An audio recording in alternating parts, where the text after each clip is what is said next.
નમસ્કાર વિદ્યાર્થી મિત્રો, વેદ ડિજિટલ એજ્યુકેશનમાં આપ સર્વે મિત્રોનું હાર્દિક સ્વાગત છે। વિદ્યાર્થી મિત્રો, આપણે જોઈ રહ્યા છીએ ધોરણ 12 વિષય ઇતિહાસ, જેમનો પાઠ 4, જેમાં આપણે અંગ્રેજોનું જે વહીવટી માળખું છે કંપનીનું, એની ચર્ચા કરી રહ્યા છીએ। તો એમાં આપણે મિત્રો આગળ ચર્ચા કરી ગયા કે ભાઈ અંગ્રેજોના સમયમાં લશ્કરની કઈ રીતના શરૂઆત થઈ, સંધિ સેવાની કઈ રીતના શરૂઆત થાય અને ન્યાયતંત્રની કઈ રીતની શરૂઆત થઈ, જેમાં ખાસ કરીને મેકોલે 1833માં આવ્યો અને એને ભારતીય દંડ સંહિતા ઇન્ડિયન પિનલ કોડ એની સ્થાપના કરી અને પશ્ચિમી જે દેશોમાં ન્યાયતંત્રની વ્યવસ્થા હતી એની શરૂઆત એમણે ભારતમાં કરી। હવે આપણો મુદ્દો છે મિત્રો કાયદાનું શાસન અને કાયદા સમક્ષ સૌની સમાનતા, એટલે કે એમાં કઈ રીતના છે એ બધા ભારતીયોને કાયદા સમક્ષ સમાન ગણવામાં આવે છે એની આપણે ચર્ચા કરીએ। તો ચાલો મિત્રો વાત કરીએ। અંગ્રેજોએ રૂલ્સ ઓફ લો એટલે કે કાયદાનું શાસનની આધુનિક વિચારધારા પ્રસ્થાપિત કરી અને એનો અર્થ એ હતો કે અંગ્રેજ શાસન સૈદ્ધાંતિક રીતે કાયદા અનુસાર ચલાવવામાં આવશે, શાસકની વ્યક્તિગત ઈચ્છા અનુસાર નહીં। શું કહે છે? તો કે અંગ્રેજોએ શું કર્યું? રૂલ્સ ઓફ લો એટલે કે કાયદાનું શાસન પ્રસ્થાપિત કર્યું, આધુનિક વિચારધારા રજૂ કરી અને એ અંતર્ગત હવે કાયદાનું છે જે તે સિદ્ધાંતિક વહીવટ ચાલશે એ કોના આધારે ચાલશે? કાયદા આધારે ચાલશે, શાસકની વ્યક્તિની ઈચ્છા અનુસાર ચાલશે નહીં, એટલે કે વહીવટકર્તા છે એની ઈચ્છા મુજબ ચાલશે નહીં। કાયદાથી જનતાના અધિકારો અને જવાબદારીઓ સ્પષ્ટ કરવામાં આવ્યા। પરંપરાગત ભારતીય શાસન વ્યવસ્થામાં શાસકની ઈચ્છા એ જ કાયદો હતો, જ્યારે બ્રિટિશ શાસને કાયદાના આધારે પણ પ્રશાસનનું સ્વરૂપ ચલાવ્યું હતું, પ્રશાસનનું સ્વરૂપ। તો શું કહે છે કે કાયદામાં છે જનતાના અધિકારો હતા, લોકોના જે અધિકારો હતા અને એની જવાબદારીઓ હતી સ્પષ્ટ કરવામાં આવી, ચોખવટ કે ભાઈ એટલી વસ્તુ તમારી જવાબદારી છે, એટલે તમને અધિકાર આપવામાં આવે છે, એ બધું ચોખવટ કરવામાં આવી। પણ જે પરંપરાગત ભારત હતું એટલે કે જે પહેલાંનું ભારત હતું, પહેલાંનું એટલે બહુ ઝાઝો સમય નહીં, રાજાશાહી વખતની વાત છે, તો એમાં શું કહે છે તો કે એમાં ભારતીય શાસન વ્યવસ્થામાં શાસકની ઈચ્છા એ જ કાયદો હતો। સ્વાભાવિક છે કે રાજા જ્યારે વહીવટ કરતો તો રાજા જે કે એ જ કાયદો, એમાં તો કંઈ રાજા છે કાયદા પંચની એની કોઈ નિમણૂક તો કરતા નહોતા કે સમિતિ બનાવો ને આન તેને એવું કશું હતું નહીં। તો પરંપરાગત રીતે એ રીતના હતા, પણ અહીંયા છે આધુનિક કાયદા વ્યવસ્થાની શરૂઆત અંગ્રેજોએ કરી, જ્યારે બ્રિટિશ શાસનમાં કાયદા આધાર પર પ્રશાસનનું સ્વરૂપ છે ચલાવવામાં આવ્યું, એટલે કે વહીવટી તંત્ર પણ કાયદાના આધારે ચલાવવામાં આવ્યું। અંગ્રેજ શાસન દરમિયાન ભારતીય ન્યાય પ્રણાલી કાયદા સમક્ષ સૌની સમાનતા સિદ્ધાંત પર આધારિત હતી। તે દ્રષ્ટિએ કાયદાની દ્રષ્ટિએ માનવ માત્ર સમાન છે, ધર્મ, જાતિ, વર્ગ, આધાર કાયદાની દ્રષ્ટિએ કોઈ ભેદભાવ ન હતો।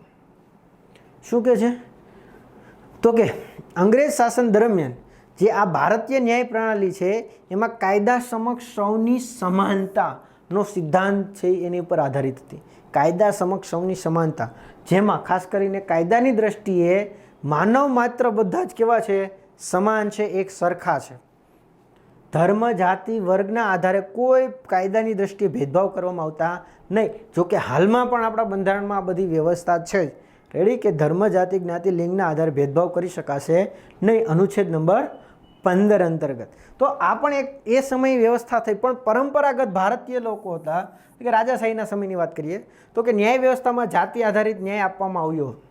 ઉચ્ચ વર્ણ કરતાં નિમ્ન વર્ણને એક જ અપરાધ માટે વધારે સજા કરવામાં આવતી।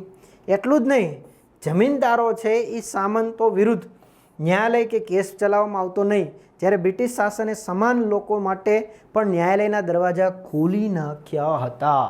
જો અહીંયા ઘણા વિદ્યાર્થીઓ છે ને આ પેરેગ્રાફ આખામાં કન્ફ્યુઝ થશે, કેમ કે આમાં બે વસ્તુની વાત કરી છે। પરંપરાગત એટલે શું? તો કે આ શરૂઆત થઈ, કાયદો આવ્યો એની પહેલાંની વાત છે। તો જો આપણે આગળ વાત કરી કે ભાઈ આ નવા આધુનિક કાયદો આવ્યો અંગ્રેજો તરફથી, એમાં ધર્મ, જાતિ, જ્ઞાતિના આધારે ભેદભાવ નહોતો, પણ જે પરંપરાગત હતો એટલે કે આની પહેલાંની વ્યવસ્થા હતી એમાં જાતિ આધારિત ન્યાય આપવામાં આવતો, કયા જાતિનો છે એના આધારે એને ન્યાય આપવામાં આવતો, અને એના વર્ણ કરતાં નિમ્ન વર્ણને એટલે કે જે ઉચ્ચ વર્ણના લોકો છે એની કરતાં જે નીચા વર્ણના લોકો છે, જાતિના લોકો છે, એને અપરાધ માટે વધારે સજા આપવામાં આવતી। ફોર એક્ઝામ્પલ, એક એ નામનો વ્યક્તિ છે, ઊંચા વર્ગનો વ્યક્તિ છે, અને બી નામનો નીચા વર્ગનો વ્યક્તિ છે, તો એક જ ગુનો બે કર્યો હોય તો પહેલાંને 5 વર્ષને અને 10 વર્ષ આપવામાં આવતી, ગુનો બંનેનો સેમ છે, એક સાથે માલ્યો કર્યો છે, તો પણ આવી વ્યવસ્થા હતી પરંપરાગત. બીજું મહત્ત્વનું શું હતું? એટલું જ નહીં, જમીનદારો મેન, સામંતો જમીનદારો, એના વિરુદ્ધ ન્યાયાલયમાં કેસ ચલાવવામાં આવતો જ નહીં. કદાચ એણે ગમે એવો ગુનો કર્યો હોય તો પણ એના વિરુદ્ધ છે એ કેસ ચલાવવામાં આવતો નહીં. જ્યારે બ્રિટિશ શાસન માટે સામાન્ય લોકો પણ ન્યાયાલયના દરવાજા ખોલી નાખ્યા હતા. એટલે કે જ્યારે બ્રિટિશ સામ્રાજ્ય છે એ ટૂંકમાં બ્રિટિશ શાસને ન્યાયાલયની વ્યવસ્થા કરી એ અંતર્ગત હવે છે શું થયું તો કે સામાન્ય લોકો માટે પણ ન્યાયની વ્યવસ્થા છે એ અંગ્રેજોએ શરૂ કરી દીધી હતી. એ લોકો પણ ન્યાયાલયમાં જઈને ન્યાય માગી શકશે, પણ શરૂઆતમાં નહોતો મળતો એ અલગ વસ્તુ છે, પણ માગી શકશે, આવી વ્યવસ્થા થઈ હતી. રેડી? નેક્સ્ટ મુદ્દો છે આપણો. હા, અમુક મિત્રો અમુક મુદ્દા છે આપણે કોમેડી માટે જસ્ટ જોક્સ માટે લેતા હોઈએ છીએ, તમારી પાસે એને સિરિયસ નહીં લેવાના. રેડી? ચાલો, તેની ગુણવત્તા અને તેની ક્ષતિઓ.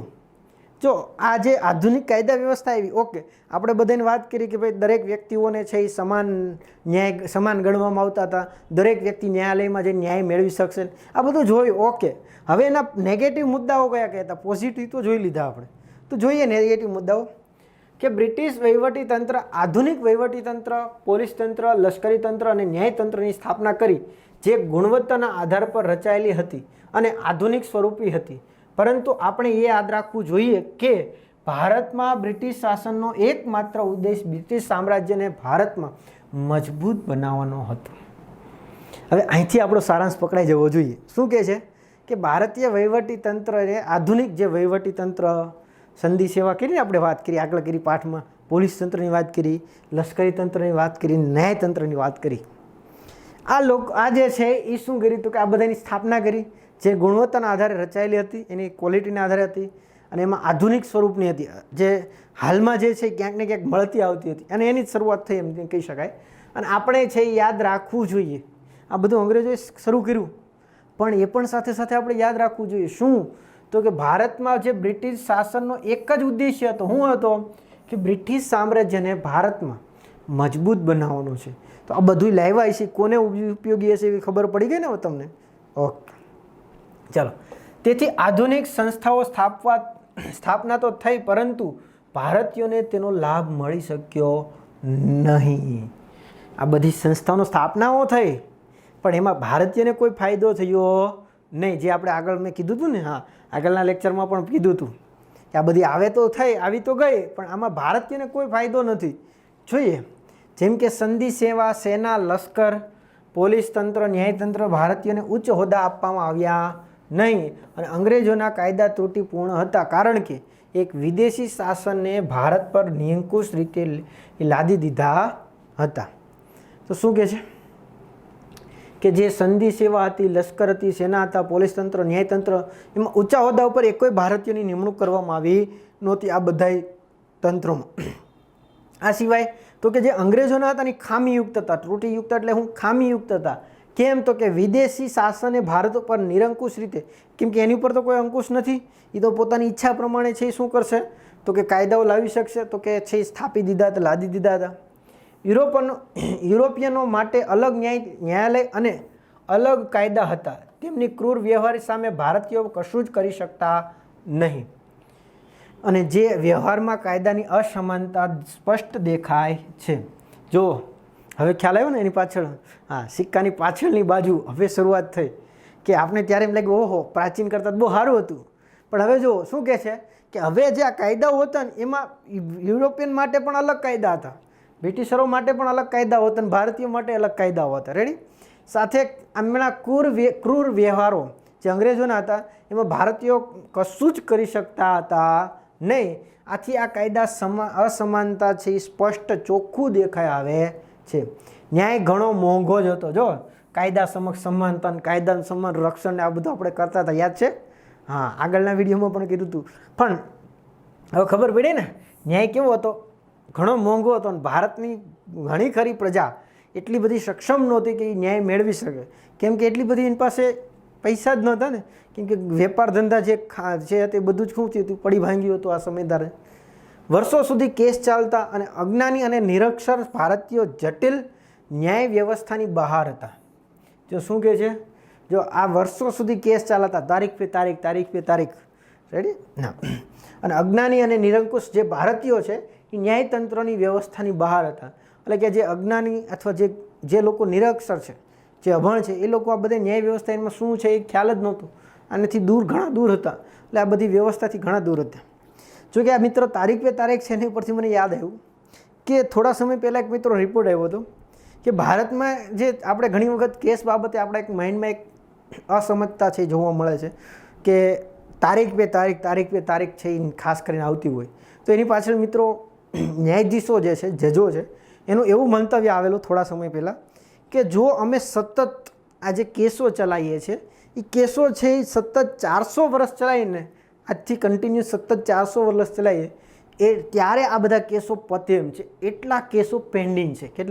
એટલા કેસો પેન્ડિંગ છે. હવે વિચાર કરો કે એ લોકો પણ કેટલું આમાં યોગદાન આપે.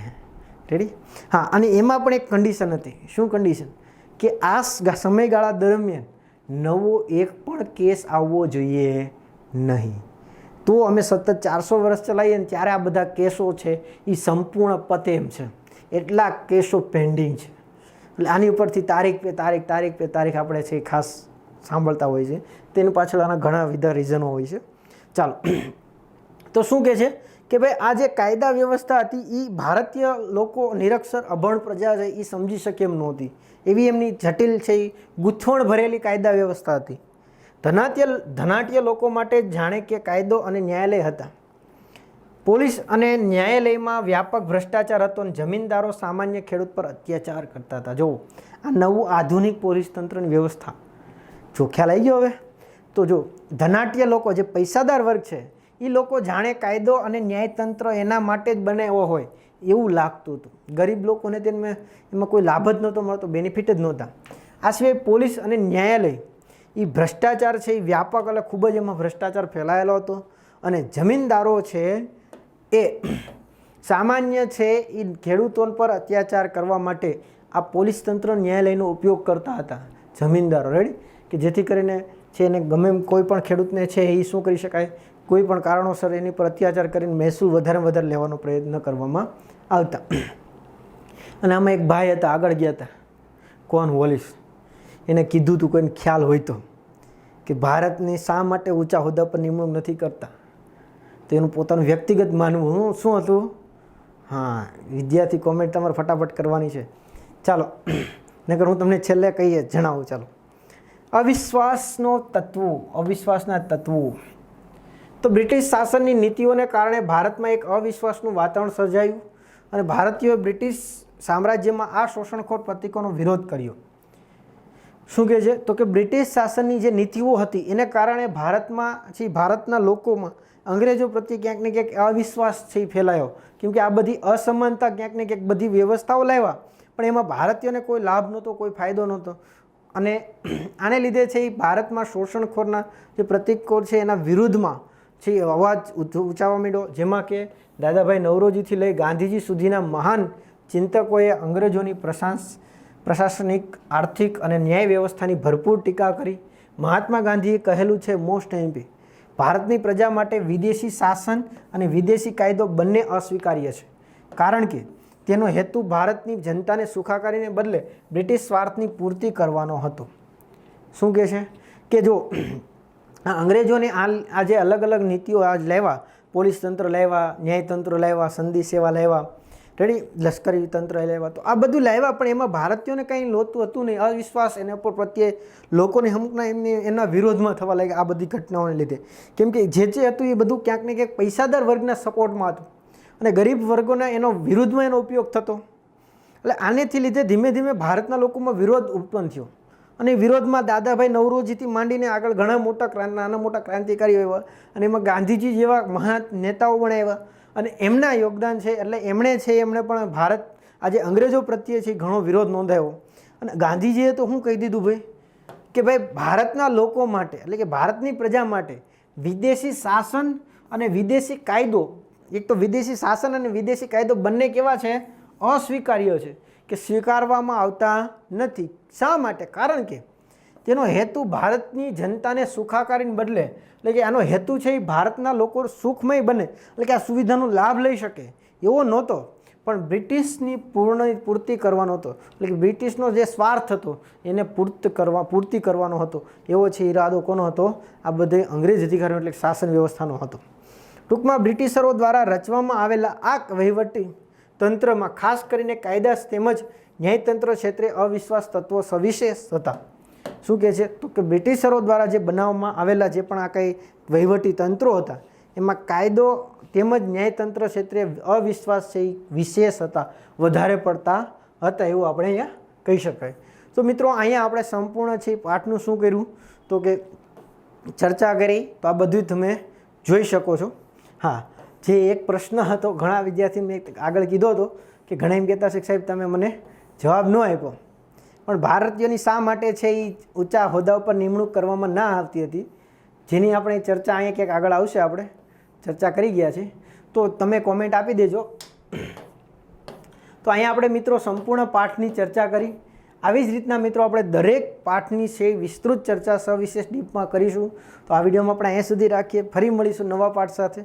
ત્યાં સુધી રજા લઈએ. Thank you. જય હિન્દ, જય ભારત. અસ્તુ.